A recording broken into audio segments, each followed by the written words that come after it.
Take a step on the road to fun. Take a step on the road into nature. Take a step on the road into the past. Take a step on the road to sharing powerful stories.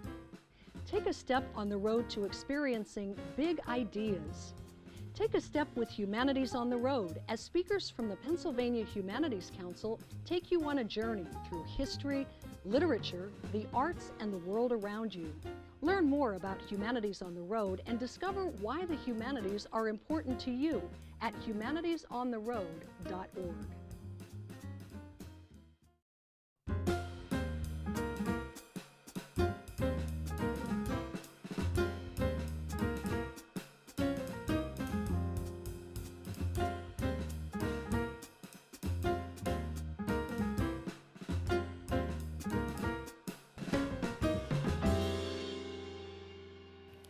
Welcome to Humanities on the Road, where we join you from Mount Jackson on the campus of Shippensburg University, and we're asking the question, what can the one-room schoolhouse tell us about the history and memory of public education in America?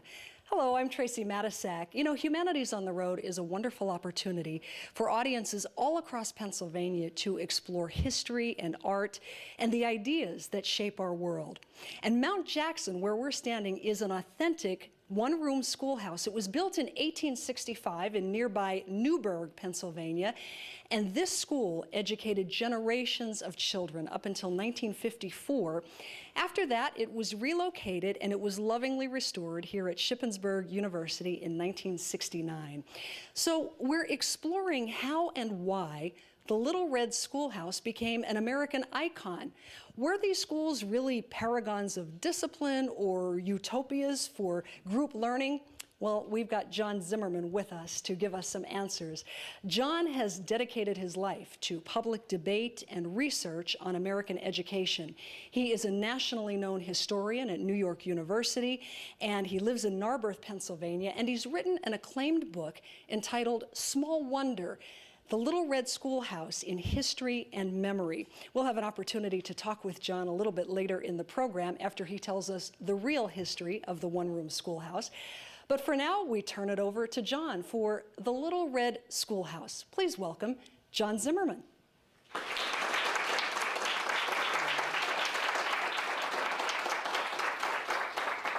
Thank you very much. Thanks for coming, and thanks to Humanities on the Road and the Pennsylvania Humanities Council, and also to Shippensburg.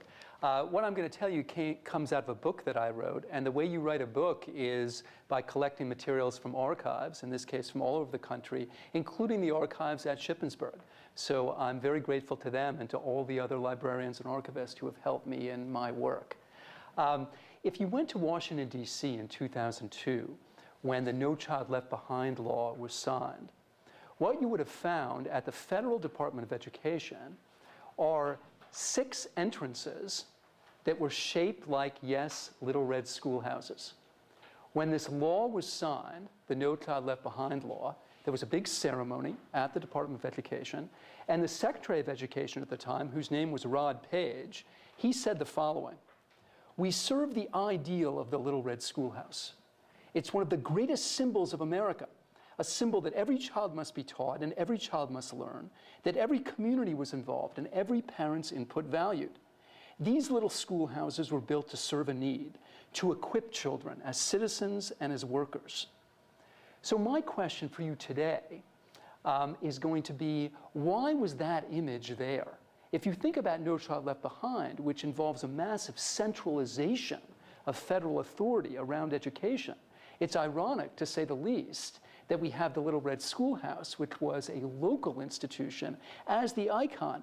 What's it doing there? So I think it's interesting to contrast the way that Rod Page used the image of the Little Red Schoolhouse to an advertisement that was used by Christopher Knight, who was a candidate for school board, a county school board election in 2006 in North Carolina, whose advertisements have since become a kind of cult objects on YouTube. You can Google them.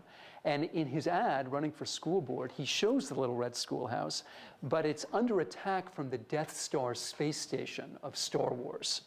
And this menacing voiceover comes in and it says, "When it comes to education, the federal government is like a cosmic bully. No Child Left Behind is targeting and destroying our ability to best teach our children. And then, of course, Christopher Knight appears, and he's Luke Skywalker, so he has a lightsaber, and he vanquishes the Death Star, and then he turns to the camera and he says, "I believe in local control of our schools." So all they agree about, that would be Rod Page and Christopher Knight, is the Little Red Schoolhouse itself.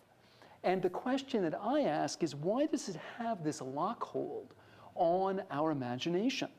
I think part of the reason has to do with the way that politicians on every side of the spectrum use the image, and I'll describe how different generations did that.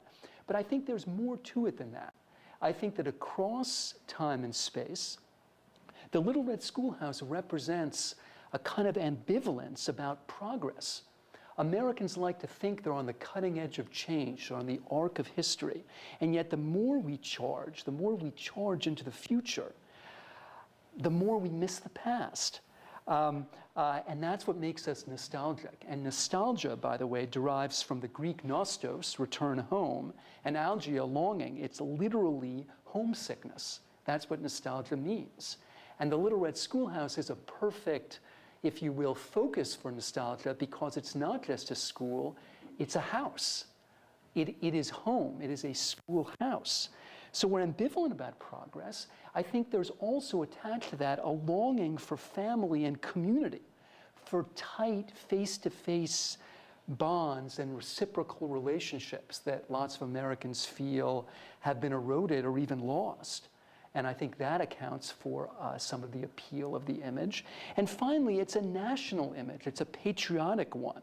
It's an American icon like the flag, the eagle, Uncle Sam. It's part of our patriotic pantheon.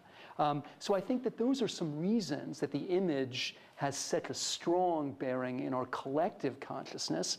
What I'd like to do now is tell you a little bit about what the real one-room schoolhouse was, as best historians have been able to determine it, and then try to compare what it was, as best we know, to the images and the memories that we've developed around it. So we're in a one-room schoolhouse, of course, and it's important to remember that as late as 1913, there were over 200,000 one-room schoolhouses in operation in this country. So think of this times 200,000. We think at that time, 1913, before the First World War, that half of all the children in this country who attended school attended a one-room schoolhouse. So it was the majority educational institution. It was the institution where most kids went. Into the Great Depression, out in the prairie states like Kansas and Iowa, still over 70% of kids, school kids, went to a one-room school. And in South Dakota, 88% did. It's really only after the Second World War that the one-room school starts to melt away. And note that I said one-room school and not Little Red Schoolhouse, because I know this is going to be quite disappointing to you, but the vast majority of the one-room schools were not red. This one is because it was brick, but as we're about to discover, most of them were not brick. They were made of wood, either log or frame. And if they were painted white, because white was the cheapest color. Or they simply weren't painted at all, and they kind of weathered to this silver or gray. So they weren't red. However, they were little. If you look at, say, a photograph by Lewis Hine, it was a famous progressive era photograph of the Little Red Schoolhouse, which is not red, you'll see what most of them look like. They were rectangles. They had sides ranging from 15 to 40 feet. Each of the long sides would have 3 or 4 tall windows, and you can see those here. There's a single door, generally. Later, some of them had 2 doors, one for boys and one for girls. Really, the only aesthetic embellishment in most of these schools was a belfry and a bell. If the school was wealthy enough to have one, and if you look at the Lewis Hine photograph, you'll see that was from Georgia. It wasn't. So if you didn't have a belfry and bell, you would have a handbell. And if you went inside, in the early 19th century, you'd see benches that were gathered around a stove like this one. And then in the later 19th century, you'd have individual desks. Outside, you had outhouses. if you could afford one. Lots of school districts couldn't. So kids would be sent to different parts of the woods. On the prairie, of course, there were no woods, so you would have different recesses for boys and girls. One of the many ways that boys got in trouble was by peeking at the girls. Later, if you had enough money to make outhouses, the outhouses themselves became causes of pranks. Kids would move the outhouse to the front of the school. They would tip over the outhouse. They would lock people into the outhouse. And this is probably more than you need to know, but the first toilet paper in the United States was the Sears and Roebuck catalog, because it was a ubiquitous piece of paper that was around. So who taught in these institutions? The people who taught in the one-room schoolhouse, like this one, they were overwhelmingly young, that is younger than 20, female, unmarried, and this is really important. As late as 1910, only 10% of them had any education beyond high school. So we're talking about very young women who have barely more formal education than the kids in their charge. This is what happens, by the way, when you try to educate lots of people. By 1850, the United States educated a greater fraction of its kids than any nation on earth at that time. But countries in the developing world now have dealt with the same thing. If all of a sudden you create mass education at the elementary level, you're going to have people teaching those kids. And given the fact that you didn't have mass education before, inevitably those people, those teachers, are going to be people with very little education themselves. And that's what happened here. So they're young, they're little formal education, almost no formal training, and they have to teach as many as 100 kids. Imagine this room with 100 little people in it. Sometimes not so little, age 3 to 20. You would group them according to whatever primer or textbook they had, and often, that was quite unpredictable too, because some families had these books and others didn't. And what they would do is they would come up to the teacher's desk and they would recite. The schooling was entirely what educators today would call rote. That is, it was based on memorization. So some kids could recite an entire textbook. It was not uncommon for a 12-year-old girl or boy to be able to say the McGuffey's Reader, which was 200-300 pages long, because that's what they did every day. But think about it now from the point of view of the young lady up here. She's got to teach dozens of kids, 8 or 9 subjects. You add it up, you've got 30, 40 recitations a day. People coming up constantly. What are the other kids doing while their friends are reciting? Well, sometimes they're doing their work, but at other times they're chatting, they're carving on their desks, they're running around the room. The boys are dipping the braid of the girl in front of them in the inkwell on their own desk, right? That was an extremely common one. Or they're climbing up on the roof and plugging the chimney with branches so, you smoke out everybody inside. They're throwing buckshot against the blackboard, which often made a nice big noise. Or into the stove, because that makes a good noise too. So what does teacher do? What teacher does is he tells the miscreant to go outside. It's usually a boy, and get a stick. And then teacher calls boy up to her desk, has boy bend over desk, and then teacher hits him. That was the system of discipline. That was the system of punishment. It was corporal. Boys would sometimes tear their pant leg and bring up part of their pants over their rear end to make an extra layer of protection.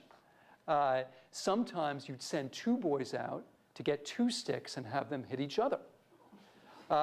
So there was corporal punishment, and then there were other kinds of punishments that I think it'd be fair to call ritual humiliation, based on shame.